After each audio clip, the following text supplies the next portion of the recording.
Sister's new boyfriend turned her against our family. Now she's threatening to cut us off unless we accept him. Last February, my sister seemed to really be changing for the better. She started working out, seeing a therapist, broke up with her abusive boyfriend, and was all around starting to take better care of herself. We were thrilled. She and I have never been very close because we're polar opposites when it comes to personality. I'm outgoing/outspoken, she's painfully shy/insecure, but we finally began forming an adult relationship and I was so happy to have the kind of older sister I could look up to. 2 months later she meets this guy, Jerry, and things go downhill fast. She starts pulling away from the family, claiming she's a black sheep and we don't understand her like he does. She starts picking fights over the tiniest things, stops working out, stops seeing her therapist, and stops putting any effort into anything but him. One of the things that really set this all into motion, I think, was that my mom had booked a beach house vacation for everyone and asked for just family. My sister threw a huge fit, screaming and crying, asking why our older sister's husband, of 7 years, was allowed to go but not her new boyfriend. My parents tried to be as understanding as possible, and handled it as best they could, but I think she got it into her head that they left him out on purpose. Keep in mind, my younger sister and I also had boyfriends who weren't allowed to come. Also, my parents had paid for the house and her plane ticket, because she had told them she couldn't afford to come otherwise. In the past year things have only gotten worse. There have been a couple of instances I'd like to highlight specifically. There's so much more, but I could go on forever and I don't really think it's necessary. He lies about everything, then changes his stories, then when he's caught he gets insanely defensive. My sister refuses to talk about it, even when we've tried to approach her about these issues calmly and rationally. She instead sees the fault in us, claiming we're elitist and trying to take away her one true love. She has made it clear in the last month that if we do not accept him, we do not accept her, and that she is willing to cut all contact with us to preserve her relationship with him. At this point, I have lost all respect for my sister. She has always been immature, but in the past year she has turned into a manipulative bully. My parents have tried talking to her, they exchanged emails because she refuses to talk on the phone, but she won't hear a single negative word about him. She keeps attacking my parents like it's their fault. She refuses to respond to their emails now, but continues to send hurtful, malicious emails to them. Is there any way to save this relationship without completely ostracizing her? Update 1. Since my last post 2 months ago, my sister has moved, and won't tell us where, is refusing to talk to my parents, specifically my mom, and when we as sisters meet up to hang out, she does a complete 180 whenever any of this trouble with Jerry is brought up. My younger sisters and I have decided to cut contact with her, because her behavior and anger directed towards our parents is unacceptable. It's also come out recently that she has said some pretty hurtful things about all of us, including that my older sister and her husband are only married because of their son, and that she thinks it would have been better if my parents had stopped having kids after her so they could have paid for her college and all of her needs. I don't really understand how you can wish people in your family had never been born. I would maybe understand if she was joking, or said it once out of anger, but she said it multiple times, and seems serious every time. My oldest sister, 31F, is keeping in contact with her for now.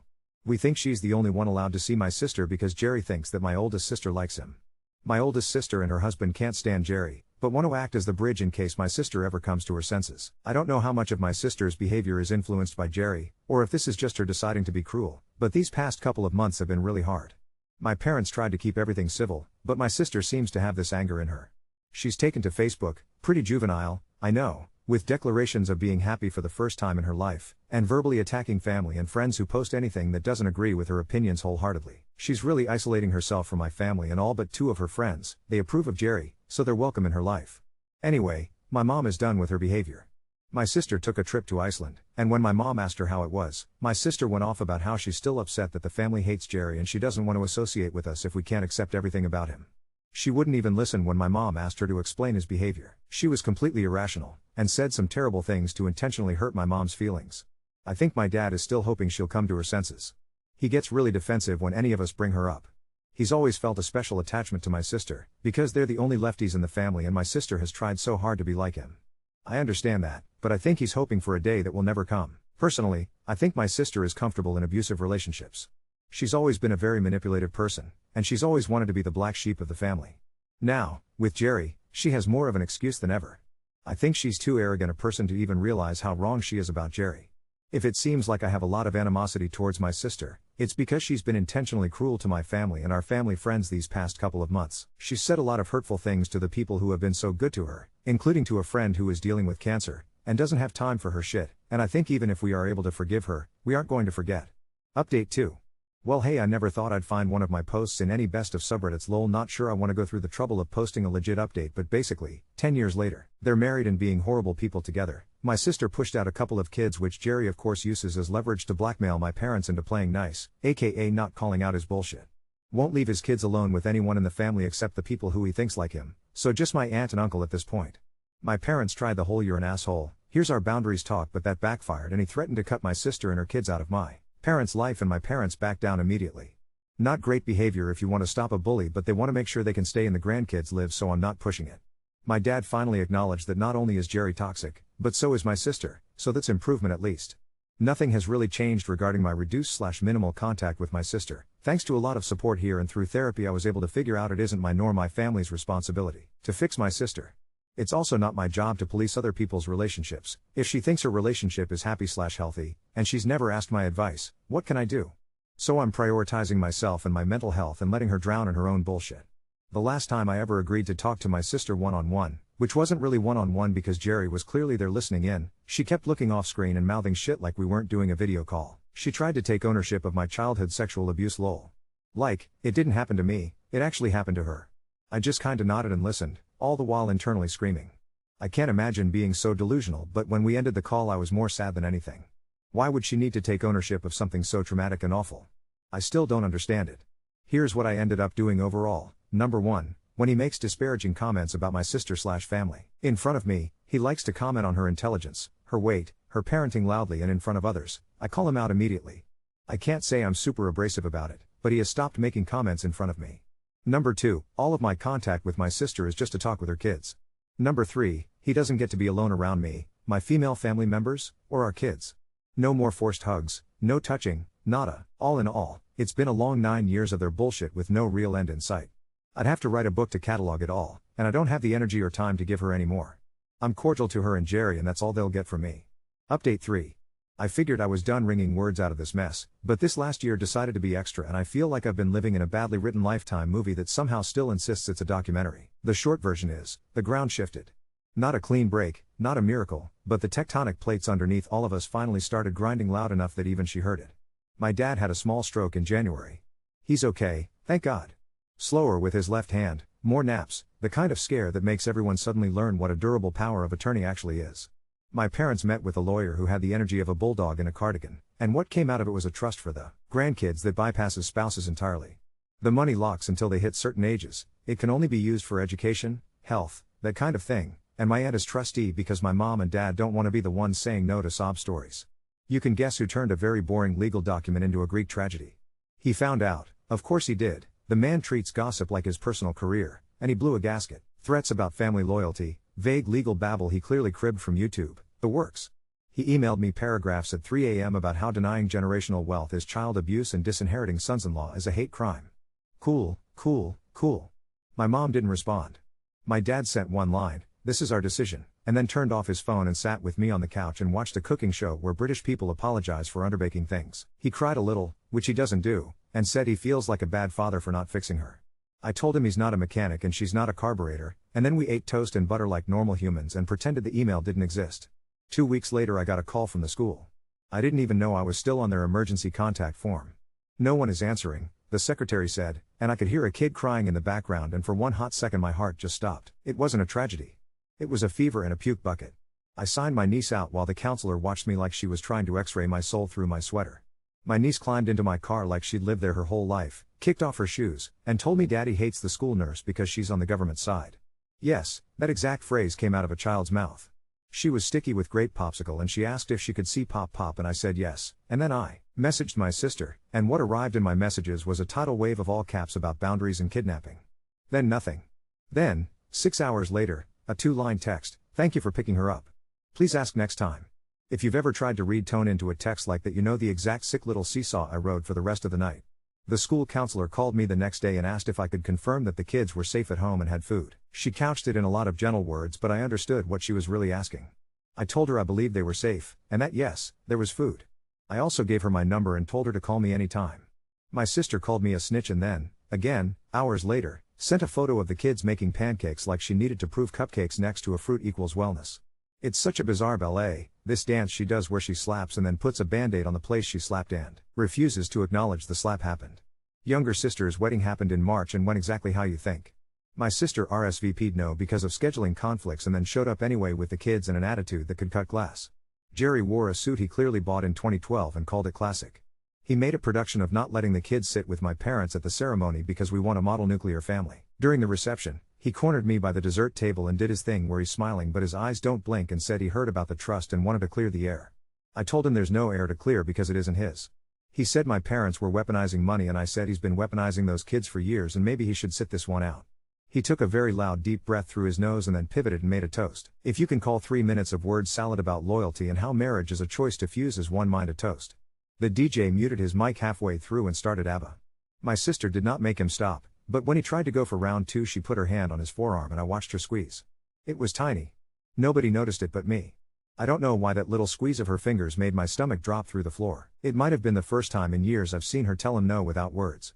He left with the kids without saying goodbye to the bride. My mom cried. My dad said this is ridiculous and the vein in his temple did that thing it does and then we all did our best to salvage the night with bad dancing and cake. 2 days later, she messaged me and asked if we could meet without phones.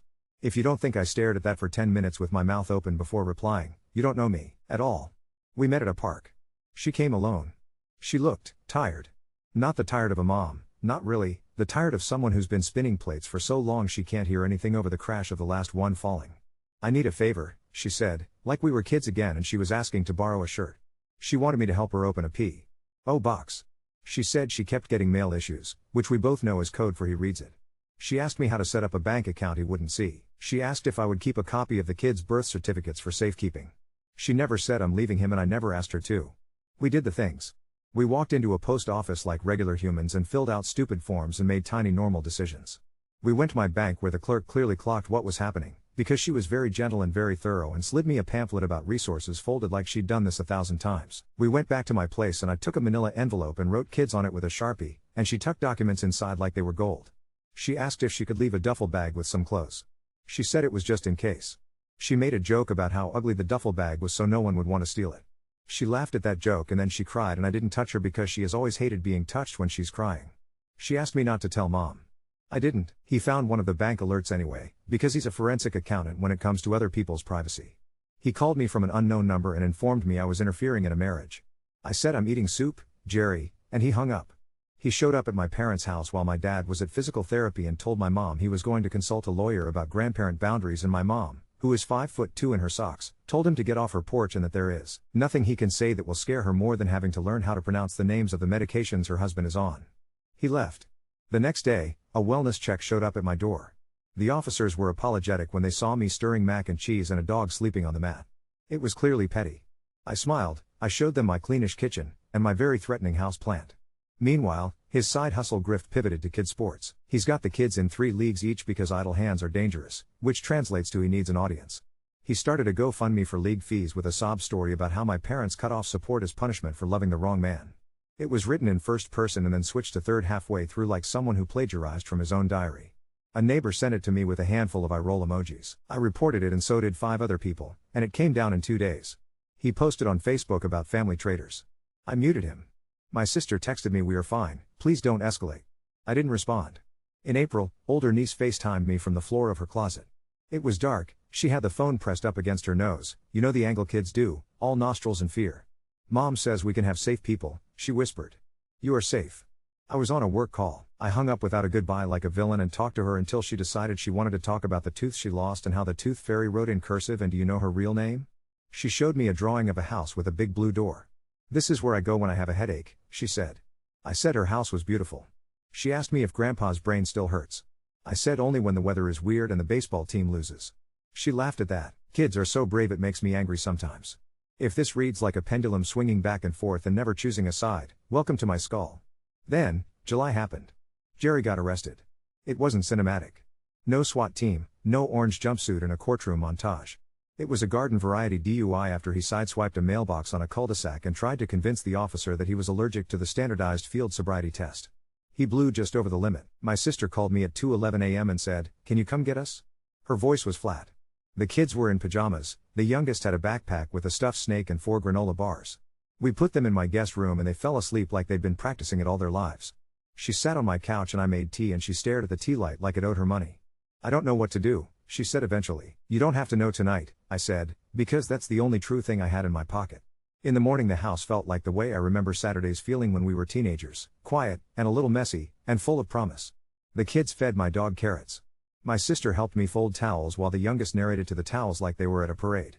She was lighter in that 14-hour window. He called from the jail phone and she took it and said, "I'm figuring it out," and he switched on the honeyed poison and told her he loved her and she was strong, and then he cried and asked her to please bring his special vitamins when she came to get him. She hung up. She went to get him. I didn't stop her. She texted me "thank you" from the parking lot of the county building, and that was it. Except it wasn't it, because of course this man cannot let a woman have an idea in her head without trying to wring it out. He called my parents from an unknown number 2 days later and did his best to pitch them on forgiveness, which is his favorite word because it feels righteous when he says it. My dad told him to talk to his own wife about forgiveness and then hung up. I bought my dad a piece of pie for that, which he ate with his left hand like he was training it for the Olympics. School started. The kids are back in, which I wasn't sure would happen given his sudden interest in self-directed learning last spring. My sister sent me a photo of them with their big goofy backpacks and their gap-toothed smiles, and for a thin sliver of a second, I let myself hope she was piloting the ship. Then he posted a caption about little soldiers and I shoved the hope down where I keep the list of people who've wronged me and that one recipe I can never get quite right. The last time I saw them was 2 weekends ago at my parents' house. Barbecue. My sister arrived early by accident and Jerry came an hour late, which gave us this little window where she stood at the sink with my mom cutting watermelon and they were humming the same dumb jingle from some detergent commercial, and I swear to you it felt like a thread we all used to hold had been found again under the couch. He arrived, did the thing where he makes sure everyone knows he has arrived, immediately started in on my sister about how she'd plated the kids' food wrong, and I told him, in the same kind of voice I used to talk to my dog when she is thinking about eating a bee, no. He rolled his eyes and tried to make a joke and then pivoted to my dad's old car and how he could take that off your hands, and my dad said something that made me snort laugh beer up my nose. I've decided to leave all my cars to my worst enemy so I can haunt him. The kids played in the sprinkler. My sister pressed a grocery receipt into my hand when he wasn't looking. On the back of it she'd written, "Library Wednesday 3:30? I went. The kids picked out books that have dragons and fart jokes. She asked if I would come to a parent-teacher conference as backup. I said yes. She said, "Thank you." We didn't talk about leaving. We talked about glue sticks and field trip forms and the PTA mom who has a blowout at 8 a.m. on Tuesdays and how my sister has started running again in the mornings for the first time in a long time. She looked like herself for 4 minutes, and then she checked the time and was someone else again. I still won't be alone in a room with him. He still doesn't get to touch me or make comments about anyone's body without getting called on it. He hasn't tried the ownership of my trauma bit again, possibly because the last time he saw the look on my face I think he actually felt it. My parents are steadier. My mom's spine is showing. My dad says less but it lands harder, and he finally says her name without grief flooding the room. I'm still picking my battles like they cost actual money. I don't initiate contact, I show up when I'm asked. I keep the duffel bag in the back of my closet. I check the expiration date on the kids' passports and I don't tell anyone but her. It's not a happy ending. It's not an ending. But there are tiny things that were not true last year that are true now. A.P.O. box with a key that lives on her own keychain. A school counselor with my number. A trust with a lock he can't jimmy. A library card that isn't in his wallet. A manila envelope that says kids on it in my handwriting. A little squeeze of fingers on a forearm in a reception hall when the music was too loud and the lights were too bright and my sister decided to tell him no. I am tired, still. But I'm not hopeless, which is different. And if this is all we get, pockets of normal, small acts of resistance, watermelon at the sink, a library table at 3:30 on a Wednesday, I will take it. I will take every grain of it and stack it up until one day, maybe, it looks like a way out. Update 4. September rolled in like it always does here. First crisp mornings that trick you into sweaters and then afternoons that make you hate your own socks. Back to school night landed on a Thursday and she texted me that morning, "Remember that thing you said about backup?" I showed up, sat on a tiny plastic chair that has not been engineered for adult hip bones, and watched second graders' art flutter on the walls like little flags for a country where snack is a constitutional right. He was already there when I walked in, legs spread like someone had assigned him the job of taking up space. He had a stack of printouts about alternative curriculum and a smile that didn't reach anywhere. The teacher, tiny, competent, cardigan with foxes, went over spelling lists and the new reading program. He raised his hand and didn't wait to be called on and launched into a monologue about conformist indoctrination and how his children should not be limited by phonics. The room got that brittle silence people pretend isn't happening. The principal slipped in like she'd been summoned by the bat signal, which here is probably a parent saying indoctrination out loud. She was calm in a way you only get from 15 years of people screaming about recess. She said, "Mr. J, we're discussing our program. If you'd like to share feedback, my office hours are on the website." He tried to keep going. She repeated herself without blinking. My sister said, quietly, "Jerry." Just his name, but it landed like a hand on a glass about to tip. He stopped. He vibrated through the rest of the night like a malfunctioning electric toothbrush. On the way out, he did that thing where he makes sure to position his body so it's an obstacle. He asked me if I was enjoying playing pretend Aunt Mom. I said I was enjoying the mozzarella sticks that the PTA had provided, which were terrible, and he said he was worried about the moral rot of public education, and I said I was worried about the moral rot of mozzarella sticks on heat lamps. My sister kept her eyes on the parking lot lines and said nothing, and then when the kids were buckled she looked at me over the roof of her car and mouthed "Thank you" like we were teenagers stealing cigarettes. The next week she told me she'd started running again for real this time. Then she added, as if ordering coffee, "There's a bakery that lets me do the early shift on Saturdays." She said it so flat I almost missed it. "Cash?" I asked. "Plus tips," she said, and the corner of her mouth did that twitch it used to do when our mom would say something was too much and we were already wearing it. She leaves at 4:30 a.m. and is back by 8 o'clock with hair that smells like cinnamon. The kids think the croissants appear by magic. He doesn't know because 4:30 a.m. is not real time to him. That's the time he thinks the world watches him sleep. She got a storage unit the size of a broom closet, no climate control, and labeled the bin inside Halloween. Inside the Halloween bin there are 3 pairs of jeans, 2 hoodies, toothbrushes, copies of birth certificates, a cheap phone charger, and a stuffed snake. She paid for 6 months of the unit in cash and stuck the receipt inside a cookbook at my house between savory galette and Life's Too Short to Make a Savory Galette. He kept sniffing at the edges, because that's what he does. I got a text at 6:13 a.m. "What accounts are you opening?" No question mark, just accusation. I got another at 9:45 p.m. "We need to talk about your role." I did not respond. He started making a big show of checking the odometer in her car, of commenting on how far she ran. He installed a camera on the front porch and framed it like safety. She started leaving for her run through the backyard and came back through the side gate, and every morning that she made it home before the sun came up I felt something loosen in my chest that I didn't know was tight. The school counselor, who now texts me like we are teammates in a sport I never signed up for, suggested a pickup password. My sister picked Blue Door without looking at me and I almost laughed and cried at the same time. The kids practiced saying it like it was a spell. Older niece wrote it in tiny letters on the inside of her backpack where only she and God would see it. The Blue Door got used on a Tuesday. There was no siren, no dramatic music, just a text from my sister at 11:22 a.m. "Can you?" That was it. And then, Blue Door. I was 20 minutes away in a meeting about a project that suddenly felt like a play I didn't want to be in. I stood up, knocked my coffee into my bag on accident, and drove to the school with the kind of focus I reserve for trying not to cry in public places. The secretary did not ask me any questions. She nodded and led me to the counselor's office where there were beanbags and a poster about feelings that had a dinosaur on it. The girls came in with shoulders that stayed up by their ears and then dropped when they saw me. We did not make a fuss. We signed papers. The counselor said, "We will inform both parents." "Because she has 2. I said, "Thank you, because I wanted 2. My sister met us at my house with that duffel bag that is so ugly no one would steal it. The kids watched a movie about a dog who solves mysteries. She stood in the kitchen and placed her hands flat on my counter like maybe it could steady the world. She said he had thrown a plate, not at her, but near her, in the way that abusers think makes them clever, and the shards had gone everywhere and the kids had been barefoot. She said the youngest asked her if daddy was going to break the whole house. She said she had sat in the bathroom and counted backwards from 100 and when she got to 30 she thought, this is when you use it. And then she texted me Blue Door. She did not cry. I did not touch her. We made grilled cheese and cut the crusts off because someone had decided crusts were enemy combatants. She used my shower and came out smelling like my shampoo and looked 10 years younger and also like she had been awake for a century.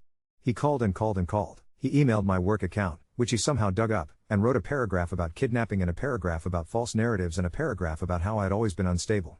I answered none of it. He showed up and knocked and I did the thing the librarian at the DV center taught me to do. I called 911 without drama and said my name and said, "There is a man on my porch who I don't want on my porch. I have 2 minors in my care who are not his and a temporary plan with their mother." I used words like unwanted and non-emergency but escalating. They sent a car. He left before the lights even turned onto my street because he's brave like that. Later he texted my sister a photo of my house from his car with the caption "Nice little nest." She screenshotted it and sent it to the DV advocate and then deleted it from her phone because she is still in the stage where you don't keep anything you can't afford him to find. We went to the courthouse in the morning because that's when legal advice is free if you stand there long enough and look like your insides are a beehive. The courthouse smelled like anxiety and lemon cleaner and the coffee in the vending machine tasted like hot paper. We stood in a line of women in cardigans and men in steel-toed boots and one guy in a suit you could have cooked with because of how much shine it had. The clerk had nails like small art installations and the patience of a saint who has seen saints do dumber things. My sister filled out the forms with her neat, careful printing. He slammed a plate. He broke a phone. He screamed. She did not embellish. She did not apologize. The judge was an old man who probably used to be a young man with opinions. He read. He asked 2 questions very softly. And he signed. Temporary protective order granted, he said in the same tone you use to say next window for license renewals. She folded the paper and put it in a plastic sleeve like it was homework. Serving him was its own theatrical production. The sheriff did it at his job because that's where they could find him, and he called my sister 11 times and then 37 times from different numbers and then sent an email that said, "I am not mad, I am disappointed," like he was every teacher that ever existed. He sent my dad a message that said, "This is what you wanted," and my dad texted back, "What I want is for my grandkids to not be scared." Do you understand that? My dad's punctuation has been getting more correct lately. It turns out boundaries can be diagrammed. He violated the order within 24 hours by sending a novel-length message via the kid's school email account because he thought he'd found a loophole. The advocate said, "It still counts." The officer who showed up to take the report had a mustache that looked like it wasn't allowed in certain neighborhoods, and he was very gentle with my sister when he asked, "Do you feel safe opening the garage when you get home?" He said, "We can do a drive-by for a while." He did not promise the moon. He promised a drive-by. It felt bizarrely like a luxury. He pivoted like he always does. From threats to pleading to grandiosity to martyrdom to logistics, he wanted to know about Thanksgiving. He wanted to talk about his rights. He posted a long thing about fathers being alienated, with a stock photo of a sad man on a swing. He joined a Facebook group where men in sunglasses tell each other to document everything bro. He tried to pick the kids up at school on a Friday and the secretary said, "We have a new order on file," and he raised his voice and used enough adjectives that the resource officer stepped out of his very small office and stood there looking like a paperweight. My sister had already called me. I was there. The kids came out holding paper turkeys they'd made by tracing their hands, and he said, through his teeth, "We had plans," and my sister said, in what might be the calmest voice I've ever heard her use, "We have an order." He called her a traitor. A mom wearing a shirt that said pumpkin spice vibes told him to watch his mouth. We all left. He also got himself banned from the soccer fields for the season. Somebody's dad filmed him screaming at a ref with a voice that cracked like a teenager's and put it on the league's Facebook page with a caption like "This is not sportsmanship." The comments were a food fight. He tried to say the ref had provoked him physiologically.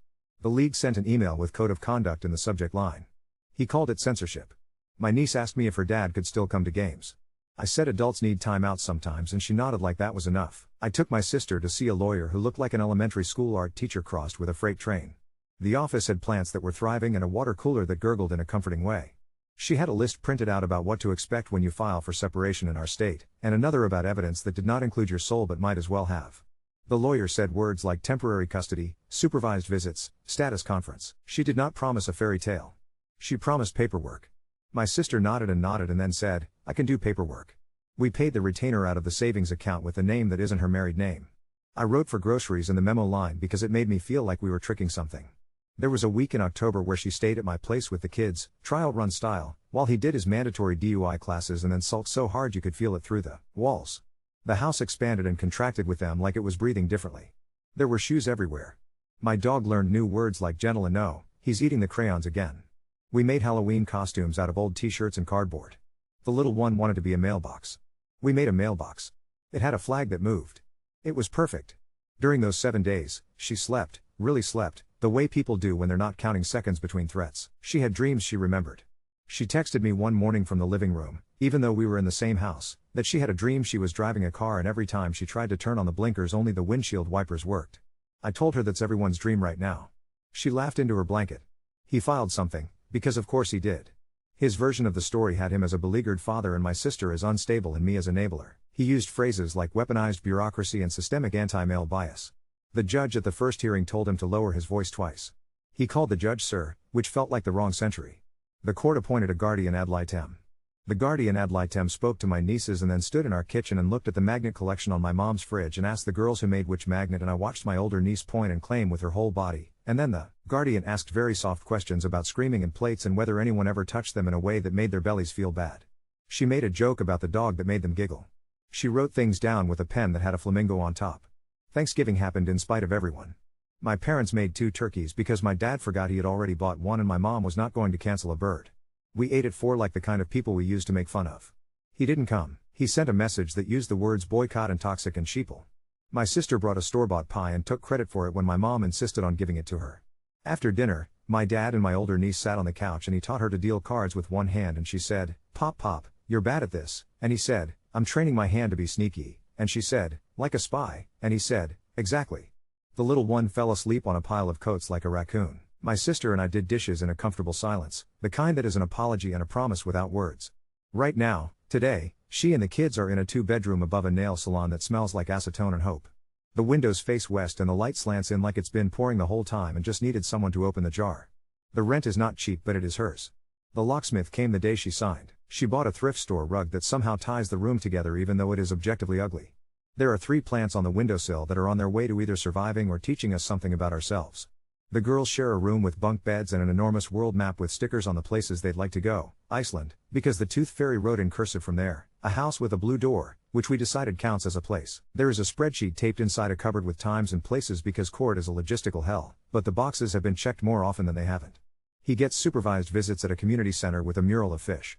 He hates it because the chairs are plastic and nothing about it can be made grand. He's on his best behavior for the volunteer who watches. He will eventually slip.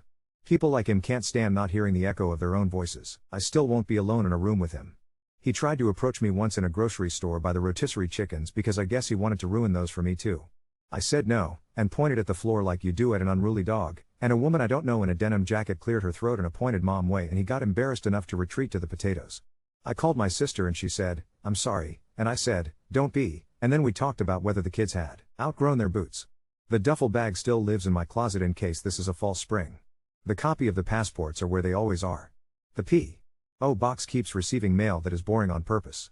The trust is still locked. My dad's left hand is nailing small things again and he drives my mom around like he's chauffeuring a queen. She, my mom, has found a new tone I didn't know she had, low and firm and not for him and not for us either, just for herself. She told my sister, "I can help without fixing. I can love without approving." My sister cried at that and then yelled at a customer service rep the next day about a Wi-Fi bill, which I took as a sign of health. My oldest sister still plays diplomat, which I have stopped resenting because someone needs to, and the kids have developed an expertise in the public buses that makes me both proud and terrified. It is messy.